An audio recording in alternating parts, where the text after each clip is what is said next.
Welcome to the Bible Difficulties and Answers podcast.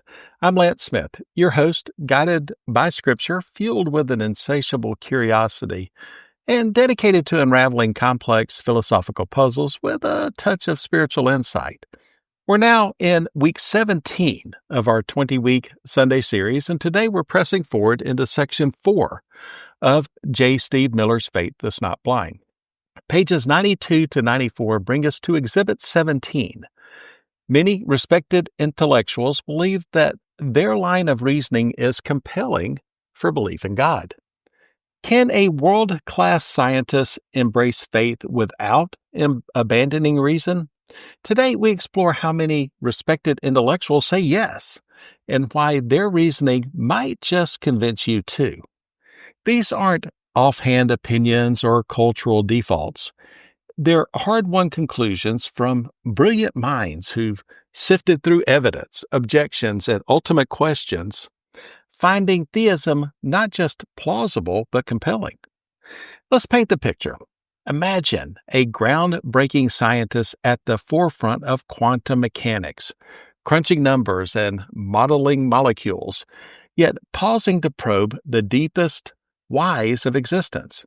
Or envision historians poring over ancient texts, philosophers dissecting arguments, and Nobel winners across fields, all arriving at belief in God through intellectual rigor, not despite it.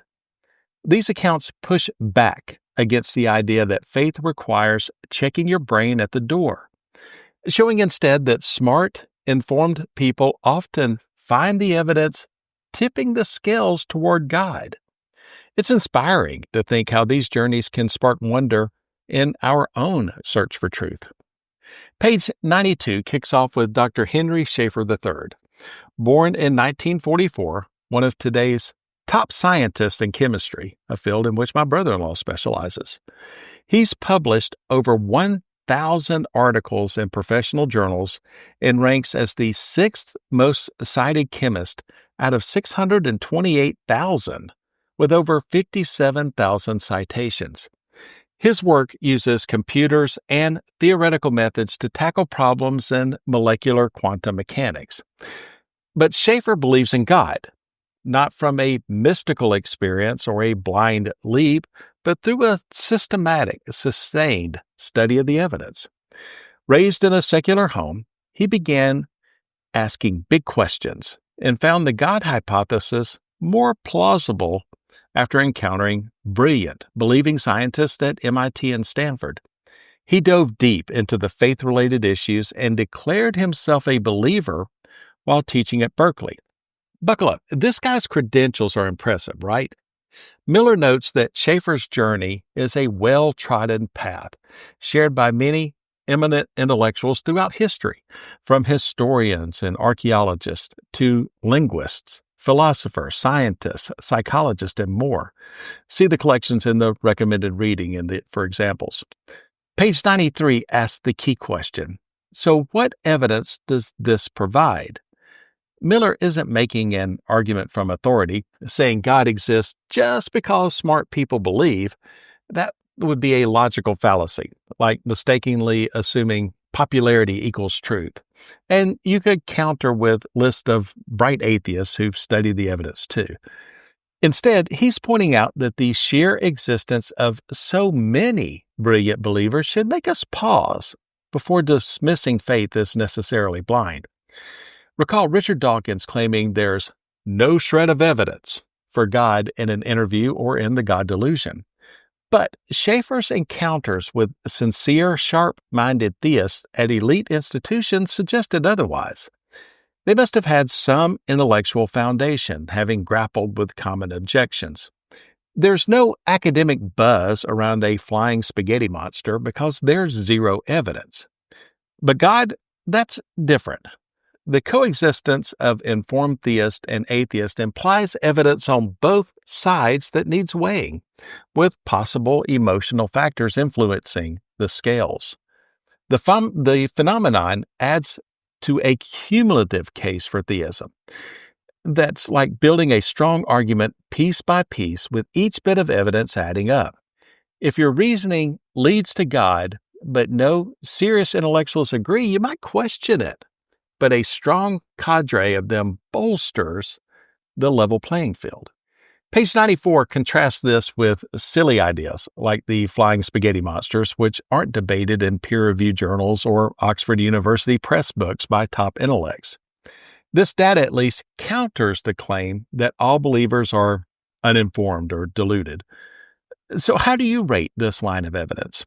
It's not standalone proof, but for many it adds weight to the cumulative case. Not convincing at all? 0 to 10 totally convincing. For further seeking, check out Tomir Dimitrev's compiled list in the free ebook, 50 Nobel laureates and other great scientists who believe in God, found in the show notes. Roy Abraham Varghese, The Intellectuals Speak Out About God, gathers voices from various fields. Henry Schaefer's own book, Science and Christianity, Conflict and Coherence, shares his story, that's chapter 9, and lists groundbreaking scientists discussing their faith, that's chapter 21. Plus, find his free talks online at the link provided in the show notes. Eric Barrett and David Fisher's Scientists Who Believe lets 21 scientists tell their own stories.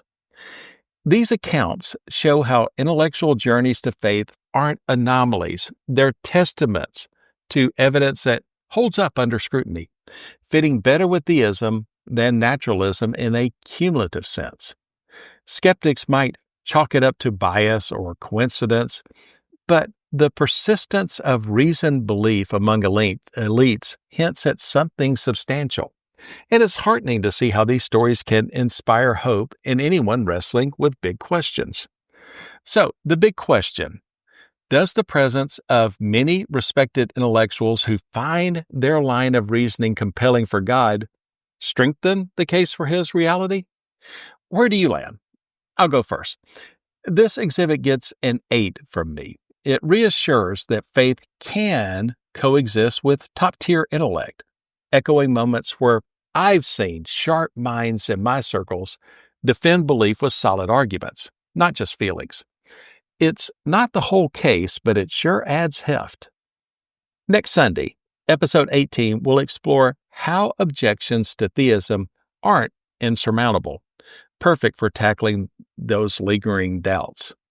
Have you encountered a thinker whose reasoned path to God challenged your assumptions or inspired your own search? Let me know. Email me at bibledifficultiesandanswers@gmail.com or join the conversation on our Facebook page.